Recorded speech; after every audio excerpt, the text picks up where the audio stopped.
Hey everybody, good morning, good morning. My name is Lynn Stray. I'm sorry we had some technical issues this morning, so I'm jumping on a little bit later than planned, but I'm excited to be with you guys for morning encouragement. Good morning, good morning, good morning. Hey, Cindy Landry, good to see you. Cindy, I met Cindy and Irma. We were in a small group, Hungry Warriors, for years. That small group changed my life back at the Irma campus. Good to see you. Hey, April and Lisa and Rebecca Lindsay. Hey, Bonnie. Great to see you guys.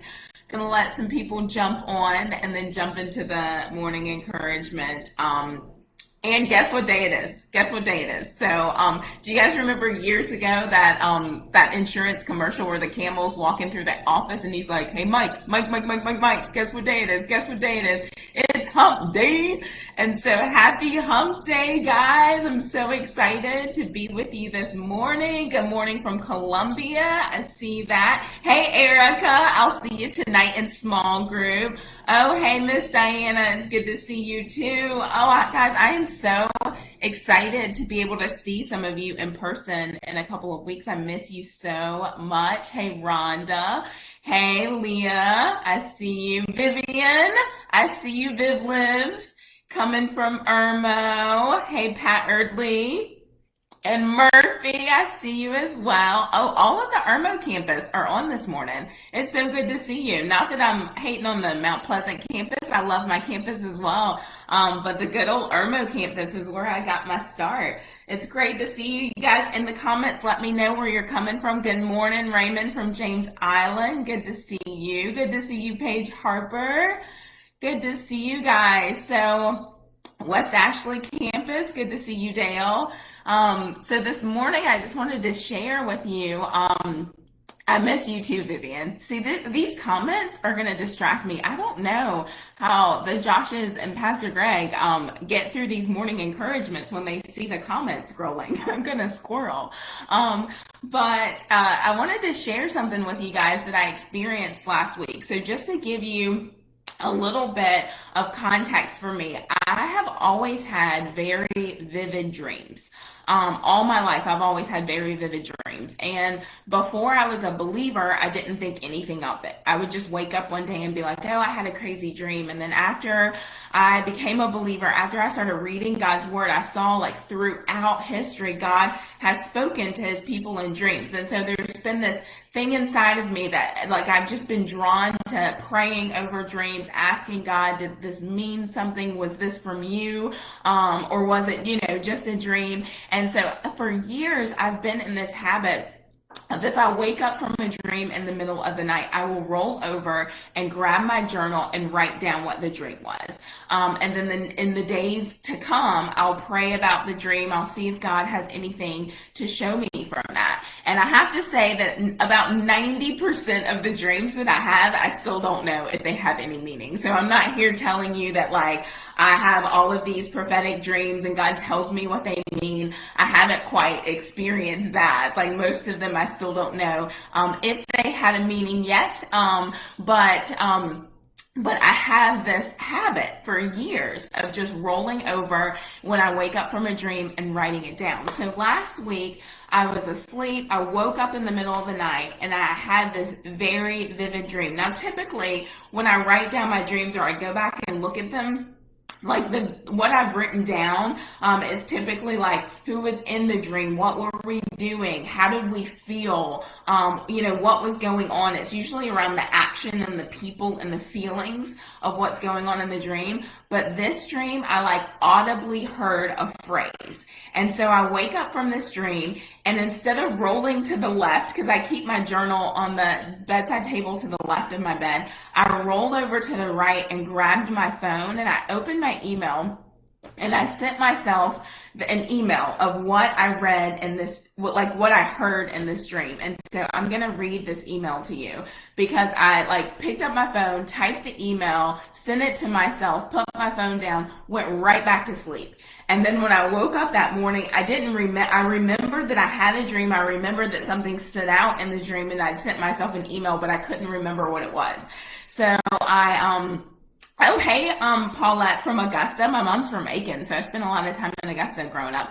So I like grab my phone when I wake up that morning and I read what I emailed myself. And this was the thought for my dream. This was the comment that I'd heard like audibly in my dream. What if the biggest problem in your life right now is you gave an enemy bound for hell and destruction authority in your life? What if the biggest problem in your life right now is you gave an enemy bound for hell and destruction authority in your life? And that just knocked the wind out of me when I read it. Because a lot of times when I reread something I've written when I'm half asleep or I've come out of a dream, some of it doesn't make sense. Some of it, it's just a crazy dream, but that was so clear. That just read that over and over and just started asking God, where have I given the enemy of our soul authority in my life? And what if my biggest problems right now are that I relinquished authority to the enemy? And so I had several thoughts when I kept reading that over and over and over again. And one of the thoughts was like, do I have a right view of who our enemy is? Because we know that Satan is the enemy of our soul. We know that he was cast out of heaven. We know where he's going. We know what the end of the story is. But sometimes, and I think especially as the body of believers, we kind of get numb to who he actually is. And sometimes we walk around thinking, well, he doesn't want good for me. And we forget that it's not just that he doesn't want good for us. He literally hates us. Jesus says he comes to kill, steal, and destroy. So he's not just coming to interrupt the good plans that God has for us. He's coming to steal, kill, and destroy. And so anything that is not on the path of life is meant for destruction in our life. And so it got me asking another question. If I know that this is who the enemy is, the enemy of my soul wants to kill, steal, and destroy everything in my life, if I have salvation, because I believe in my heart and I've confessed with my lips that Jesus is Lord, if we have salvation, does that mean that the battle is over? And no, we know that logically. Ephesians 6 says that our battle is not with flesh and blood, but against the rulers and powers and principalities in the heavenly realms. And so we know logically that we're still in a struggle. But a lot of times we just think just because he can't take my salvation, that's not all that there is. And so the question I started asking is, are there places in my life where I've relinquished control to the enemy because he can't have my salvation, but he can influence my impact? There are areas in my life where he can have destruction and I'm giving them away to him. And I think if we sat down and asked if you asked anyone, are you giving control to the enemy in your life? All of us would be like, no, we're not. Because intentionally and consciously we're not.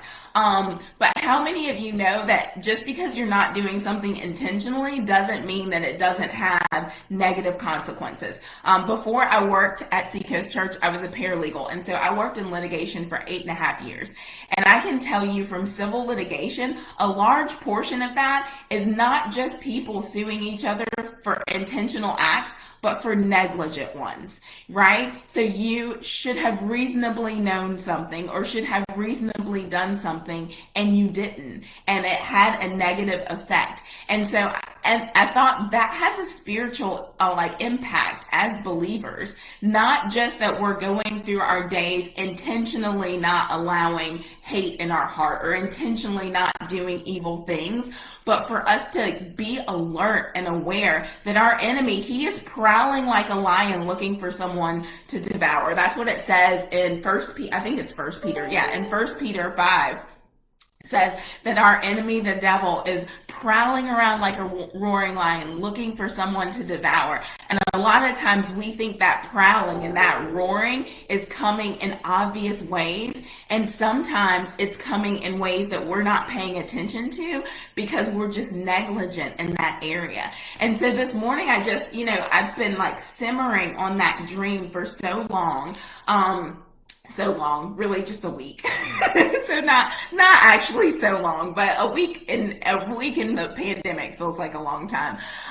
But I've been simmering on that and asking God, like, are there ways that I've been negligent? Are there ways that I reasonably should know and pay attention, but I'm not, and I'm handing over my authority to the enemy of my soul who wants nothing but to destroy my influence and my impact and the fruitfulness of God in my life before I get to heaven?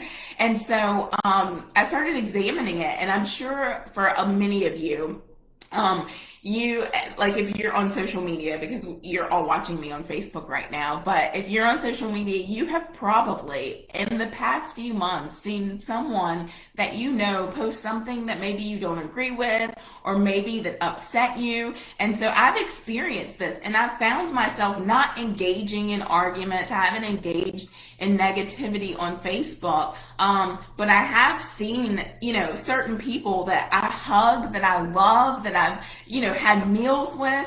I've seen them post some things that really offended me. And my response to that has been silently, okay, well, I'm just done with that person. I'm just going to keep them at arm's length. And when I look at that message that God gave me in a dream, when I start looking at scripture, it occurred to me that that is an area of my life where I've given the enemy a foothold. Like, I've given him a stronghold in that area, because my response to an offense has been to, like, cancel someone out of my life. And I would never say, oh, I'm canceling them, but in my mind I'm like, okay, I'm done. I'm not going to unfriend them, but I'm just not going to engage with them. Like, I'm just going to keep them at an arm's length. And that sounds like it's okay, but actually that's counter to what we're called to do as Christians. And so even thinking about when Paul is writing to the Corinthians, or the church in Corinth, and in 2 Corinthians 2:11, he's talking about how the church body has dealt with someone with a sin issue.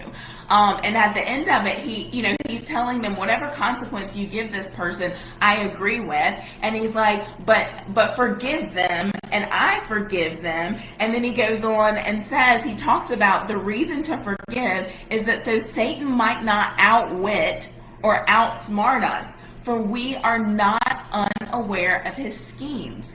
And so forgiveness and love, if we are not doing those things, we are giving the enemy a foothold, even in the smallest areas of our life, even in something small as someone offending me in something that they say on Facebook. If I don't deal with that in my heart, then I am handing over the authority in my life to an enemy who's bound for hell. And anything that he grabs a hold of is going to go with him to the place that he's destined to go. And so we do not want that for our lives. And so my encouragement for you this morning is to just be alert. Like, it's not enough for us not to just intentionally not love people, or intentionally be mean, or intentionally say hurtful things. We have got to be aware of all the subtle and quiet ways that we're giving over the authority that God has given us to an enemy who is destined for destruction. And so I just want to encourage you in that today. Remember what Paul says, the heart of forgiveness, like, forgiveness is the foundation of defeating the enemy's schemes. And so if we can do that as a church, we are going to change our world. I believe it. I believe that we are in this groundswell of revival right now. And we're up against guys, these are crazy times. These are crazy times, but this is the time to do the hard work that's been laid out for us, and to love and forgive. And so I just want to encourage you in that today. Don't give away your authority, and be alert and aware of what's going on. Because the enemy, he is a prowling lion, and he is looking for people to devour. And if he can't devour your salvation, he's going to devour your impact. So I hope that is encouraging word for you today. It's so great to see you. I'm going to look at some of your comments. Oh, hey, Elizabeth Bullwinkle, congratulations. It's good to see you. I can't wait to meet your third little one. I'm going to scroll through these comments at the end, but since we started a little late, I'll probably jump off. But it was great to be with you today, and I'll go scroll through the comments and and engage with you guys. If you have any prayer requests, please put those in there, because our staff and Dream Team, we love to just lift you up and pray with you and stand with you for whatever's going on in your life. But it was great to be with you this morning, and you guys not have a great day. Make it a great day.